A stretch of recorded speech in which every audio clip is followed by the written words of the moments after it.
प्रश्नावली 2.2 का 9 number question class 8 में हम लोग को पढ़ना है।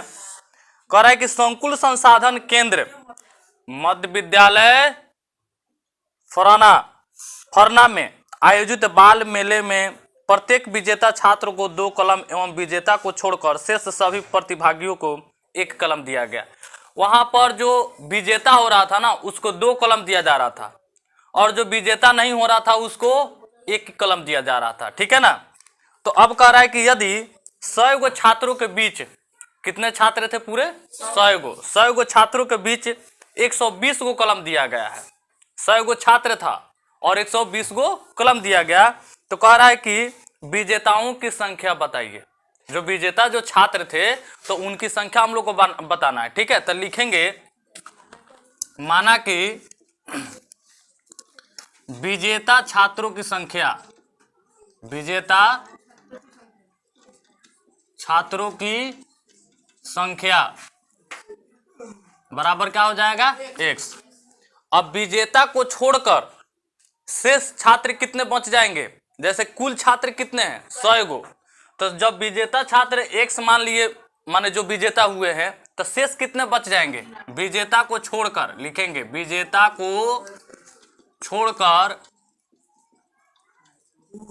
शेष छात्र की संख्या, शेष छात्रों की संख्या बराबर हो जाएगा 100 माइनस x, यानी कि 100 में से x घटा लेंगे तो हम लोग का शेष निकल जाएगा। कुल छात्रों की संख्या कितना है, कुल छात्रों की संख्या मेरे पास 100 था। ठीक है ना। और यहां पर कुल जो कॉलम दिया गया है कितना दिया गया है, कुल कॉलमों की संख्या है, कुल कॉलमों की संख्या है 120। ठीक है। अब आते हैं प्रश्न से। अब देखिए कहने का मतलब है कि कुल कलम दिया गया है तो विजेता छात्र को भी मिला है और जो विजेता नहीं हुए उनको भी मिला है। ठीक है। तो विजेता छात्र को कई गो कलम मिला है, 2 गो कलम मिला है। तो विजेता के लिए क्या लिखे हैं x लिखे हैं, तो क्या हो जाएगा 2x हो जाएगा। और ये प्लस है, फिर विजेता जो नहीं हुए थे, यानी यहाँ पर जो विजेता नहीं हुए थे इनको भी 1 कलम दिया गया है। तो 1 से गुना करेंगे तो सेम इतना ही रहेगा। तो क्या हो जाएगा 100 माइनस x बराबर टोटल कलम कितना है, यानी विजेता को और नॉन विजेता को दोनों को मिलाकर के कितना कलम दिया गया है 120 को। ठीक है। अब आइए 2x में से 1 x घटा लेंगे, x प्लस हो जाएगा 100 बराबर कितना हो जाएगा 120। तो x बराबर हो जाएगा 120 में से 100 घटा लेंगे तो कितना हो जाएगा 20 हो जाएगा। तो जो x का मान आया तो यही ना है विजेता छात्रों की संख्या। तो यहाँ पर हम लोग लिख देंगे विजेता छात्रों की संख्या, विजेता छात्रों की संख्या। यहाँ पर विजेता छात्रों की संख्या 20 गो हो गया। तो 20 गो व्यक्ति को 40 गो पेन मिला। ठीक है। पूरा 120 गो पेन था तो विजेता छात्रों को 20 दूना 40 गो पेन मिला, क्योंकि विजेता छात्र है तो 2 गो कलम मिलेगा 1 को। तो 20 दूना 40 गो पेन मिला इसको। और जो नॉन विजेता थे तो कितना हो जाएगा, वो कितना बचेगा 80 गो। तो 80 गो एक को मिलेगा। तो 80 गो 40 गो 120 गो होगा कि नहीं होगा। ठीक है। चलिए अब चलते हैं 10 नंबर क्वेश्चन में। लास्ट क्वेश्चन है 10 नंबर। तो 10 नंबर में देखते हैं कि क्या कह रहा है। रवि के पिता की वर्तमान उम्र, रवि के वर्तमान उम्र के 3 गुने से 5 वर्ष अधिक है।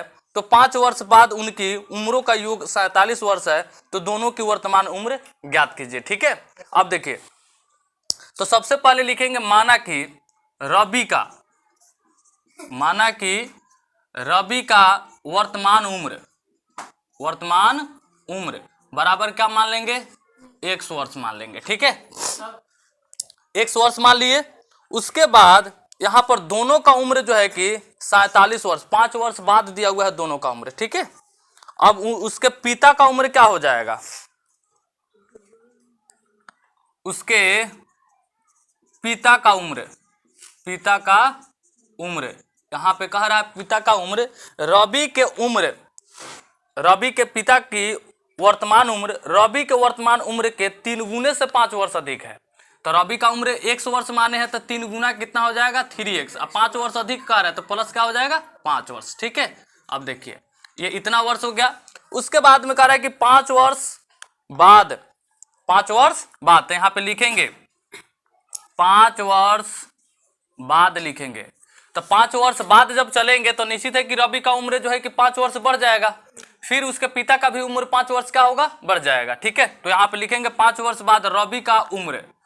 अब रवि का उम्र क्या हो जाएगा, x प्लस 5 वर्ष हो जाएगा, क्योंकि अभी मान लेते हैं, सपोज दैट मान लीजिए कि अभी रवि का उम्र जो है कि 10 वर्ष है, तो 5 वर्ष बाद कितना वर्ष हो जाएगा, 15 वर्ष होगा कि नहीं होगा, 5 वर्ष जुटेगा।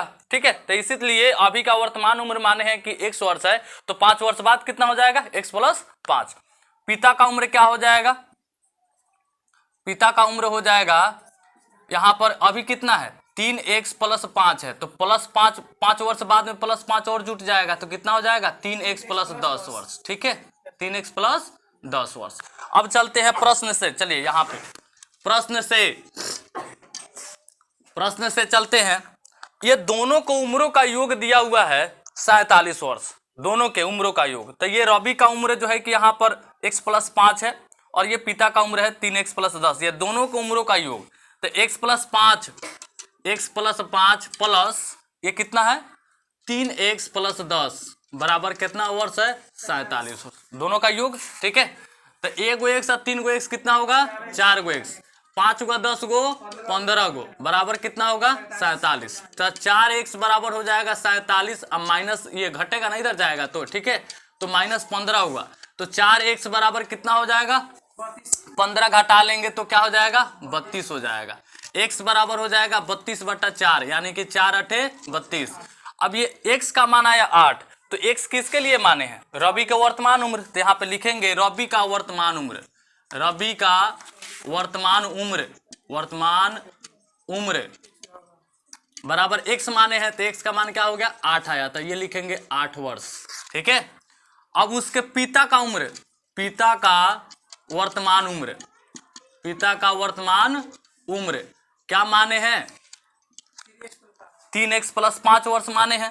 ठीक है, 3x प्लस 5, तो कहने का मतलब 3 गुना x का मान कितना है 8, अब प्लस हो जाएगा 5, यानी कि 3 अठे 24 अब प्लस 5, यानी कि ये हो जाएगा 29 वर्ष हो जाएगा। ठीक है, चलिए